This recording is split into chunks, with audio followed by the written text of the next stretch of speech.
4 महिने उलटले, दादांना न्याय भेटला का?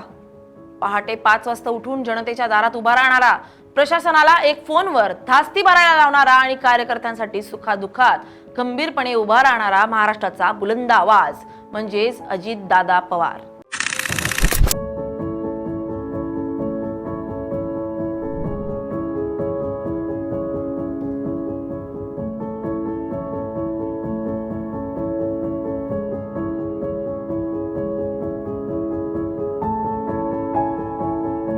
पण कोणाला ठाऊक होतं 28 जानेवारी 2026 ची ती सकाळ महाराष्ट्राच्या इतिहासातील सर्वात काळवंडलेली सकाळ ठरेल. मुंबईतून बारामतीसाठी निघालेले ते लेअर जेट 45 विमान शेवटच्या 60 सेकंदात काय घडलं? पहिल्यांदा लँडिंग हुकली आणि दुसऱ्यांदा प्रयत्न करताना घात झाला. विमान कोसळलं, आग लागली आणि दादा आपल्याला सोडून गेले. अजितदादांच्या मृत्यूला आज 4 महिने झालेत. या 120 दिवसात नेमकं काय तपास झाला? राजकीय पटलावर कोणत्या घडामोडी घडल्या आणि तपासाभोवती संशयाचे धोके कसे घडत होत गेले? सर्वांना न्याय देण्यासाठी दिवस रात्र झटणाऱ्या दादांना न्याय भेटलाय का? पाहणार आहोत आपण या व्हिडिओमध्ये.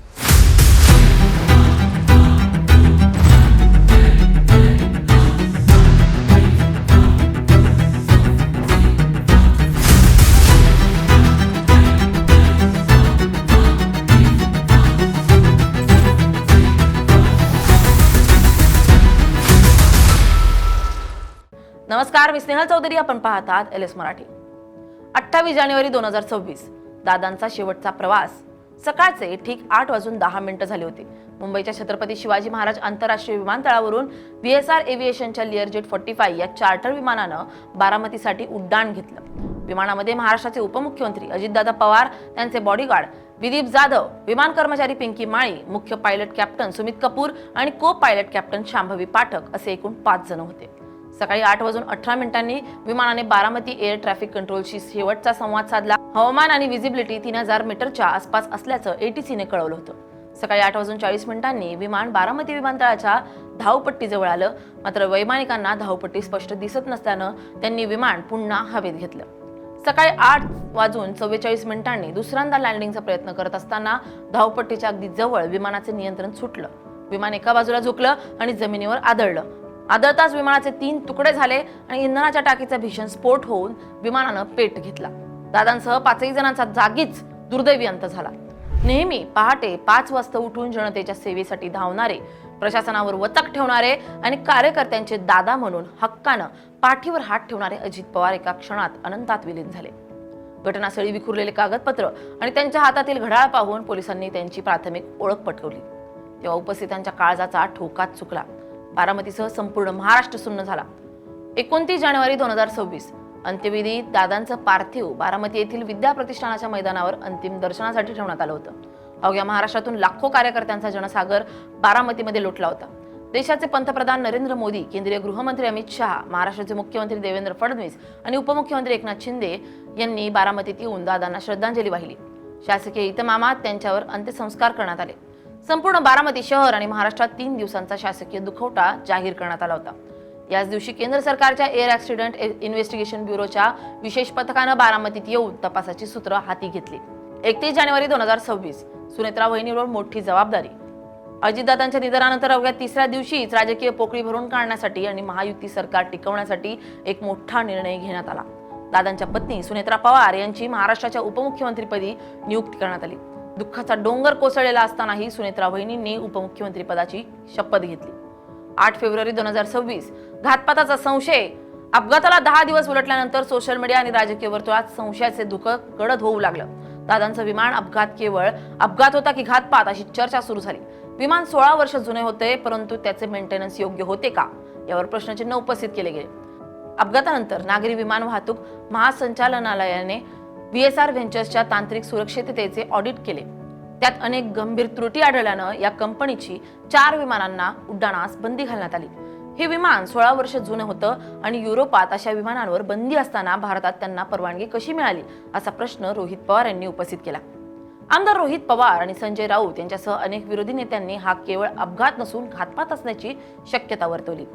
उड्डाणापूर्वी शेवटच्या क्षणी विमानाचे मुख्य पायलट बदलण्यात आले होते असा संशय व्यक्त केला जातोय. 12 फेब्रुवारी 2026 ब्लॅक बॉक्स हस्तगत. पण मोठा धक्का. तपास यंत्रणांनी अपघातग्रस्त विमानाचा ब्लॅक बॉक्स ताब्यात घेतला. मात्र प्राथमिक तपासणीत असं समोर आलं की अपघातानंतर लागलेल्या भीषण आगीमुळे कॉकपिट व्हॉइस रेकॉर्डरला, म्हणजे ज्यामध्ये विमान जे घडतंय ते सर्व व्हॉइस रेकॉर्ड करत होत असते, तेच डॅमेज झाल्याची माहिती आली. त्यामुळे तपास यंत्रणा काहीतरी लपवते आणि जाणूनबुजून वेगाने तपास करत नाही असा संशय वाढला. 18 फेब्रुवारी 2026 सुनेत्रा वहिनींची सीबीआय चौकशीची मागणी. ब्लॅक बॉक्स खराब झाल्याची बातमी समोर येताच संशय अधिक वाढला. एक्सपर्टच्या मते ब्लॅक बॉक्स हा टायटॅनियम आणि स्टीलच्या मजबूत कव्हरमध्ये असतो, जो 1100 डिग्री सेल्सिअस तापमानही सहन करू शकतो. मग बारामतीमधील आगीत तो कसा काय खराब झाला, हा प्रश्न उपस्थित करत सुनेत्रा पवार यांनी मुख्यमंत्री देवेंद्र फडणवीस यांची भेट घेऊन या प्रकरणाची थेट सीबीआय चौकशी करावी अशी लेखी मागणी केली. मात्र विरोधी नेत्यांसह रोहित पवारांनी त्यांनी देखील व्हीएसआरच्या मालकावर आणि तपासावर प्रश्नचिन्ह उपस्थित करत हा अपघात नसून घातपात आहे असं वारंवार सांगण्यात आलं. राष्ट्रवादीचे आमदार अमोल मिटकरी यांनी देखील मोठे प्रश्न उपस्थित केले, ज्यातून असं स्पष्ट होतं की दादांचा अपघात नाही तर घातपात आहे. 28 फेब्रुवारी 2026 एएआयबीचा प्राथमिक अहवाल प्रसिद्ध. दिवंगत उपमुख्यमंत्री अजित पवार यांच्या विमान अपघातासंदर्भात एएआयबीनं 28 फेब्रुवारी 2026 रोजी आपला 22 पानांचा प्राथमिक अहवाल प्रसिद्ध केला होता. या अहवालात विमानतळावरील अपुऱ्या सुविधा आणि हवामानातील त्रुटींवर प्रामुख्याने बोट ठेवण्यात आलं होतं. अपघाताच्या वेळी बारामती विमानतळावर दृश्यमानता केवळ 3000 मीटर होती. मात्र व्हिज्युअल फ्लाईट रूल्सनुसार सुरक्षित लँडिंगसाठी किमान 5000 मीटर दृश्यमानता आवश्यक असते. उपग्रह चित्रांनुसार त्यावेळी परिसरात पातळ धुकं असण्याची शक्यता होती. बारामती विमानतळावर अधिकृत किंवा स्वतंत्र हवामान केंद्र नाही. टॉवरवरील व्यक्तीनं केवळ डोळ्यांनी पाहून दृश्यमानतेचा अंदाज सांगितला होता. धावपट्टीवर दिशा दर्शवणारे मार्किंग्स फिके झाले होते आणि पृष्ठभागावर बारीक खडी आढळली. तसेच विमानतळावर तातडीने मदत करण्यासाठी कोणतीही अधिकृत फायर फायटिंग यंत्रणा उपलब्ध नव्हती अशी माहिती एआयबीच्या प्राथमिक अहवालात समोर आली आहे. मात्र दुसरीकडे राजकीय हालचालींना वेग आला होता.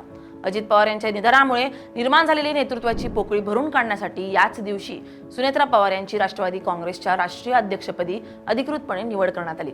या निवडीमुळे अजित पवारांचा राजकीय वारसा सुनेत्रा पवार यांच्याकडे सोपवण्यात आला आणि पक्षानं त्यांच्या नेतृत्वाखाली काम करण्याचा निर्णय घेतला. त्यांच्याकडे असलेल्या खात्यांच्या वाटपावर आणि अर्थमंत्री पदाबाबत राजकीय चर्चांना वेग आला होता. मुख्यमंत्री देवेंद्र फडणवीस यांनी अर्थ खातं स्वतःकडे ठेवून इतर महत्वाची खाती सुनेत्रा पवार यांच्याकडे सोपवण्याचे संकेत दिले होते. तपास अहवाल समोर आल्यानंतर रोहित पवार आणि इतर विरोधी नेत्यांनी हा केवळ अपघात नसून घातपात असल्याचा पुन्हा आरोप केला. विमानाचे ट्रान्सपॉन्डर बंद असणं आणि शेवटच्या क्षणी पायलट बदलणं या मुद्द्यांवरून या दिवशी सरकारवर टीकेची झोड उठली होती. एएआयबीच्या तपासात असं स्पष्ट झालंय की विमान जमिनीपासून अवघ्या काही फुटांवर असताना हवेच्या तीव्र झोतामुळे किंवा तांत्रिक बिघाडामुळे लॉस ऑफ कंट्रोल स्थिती निर्माण झाली. विमान एका बाजूला झुकलं आणि डावा पंखा जमिनीला घासल्यानं हा अपघात झालाय. 10 मार्च 2026 रोहित पवार यांचे गंभीर आरोप. राष्ट्रवादी काँग्रेसचे नेते आणि दादांचे पुतणे आमदार रोहित पवार यांनी पत्रकार परिषद घेऊन सरकारवर आणि तपास यंत्रणांवर गंभीर आरोप केले. रोहित पवार म्हणाले, एएआयबीच्या प्राथमिक अहवालात काही विसंगती आहेत. अहवालात म्हटलंय की विमानाची धडक झाडांना झाली, पण प्रत्यक्ष घटनास्थळावर मोठी झाडच नव्हती. सरकार काहीतरी लपवण्याचा प्रयत्न करत आहे. या आरोपांमुळे तपासाला राजकीय वळण मिळालं.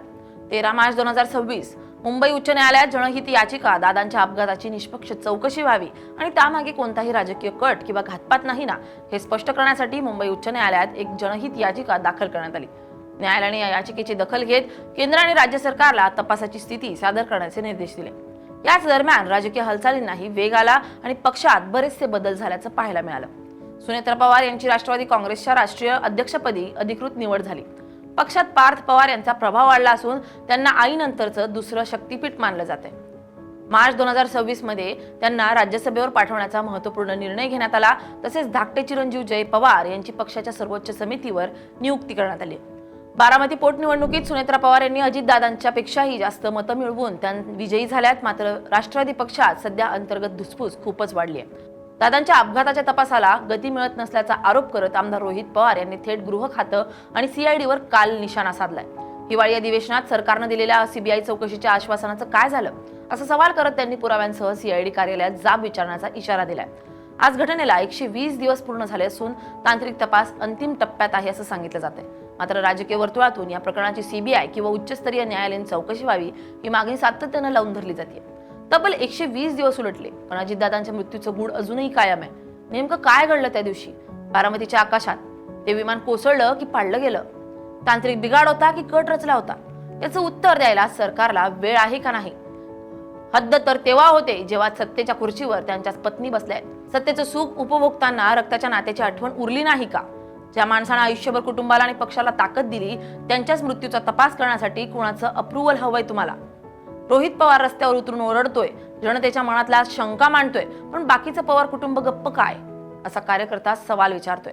तपासाच्या फायली धूळ खात पडल्यात आणि तुम्ही म्हणता प्रक्रिया सुरू आहे. कसली प्रक्रिया?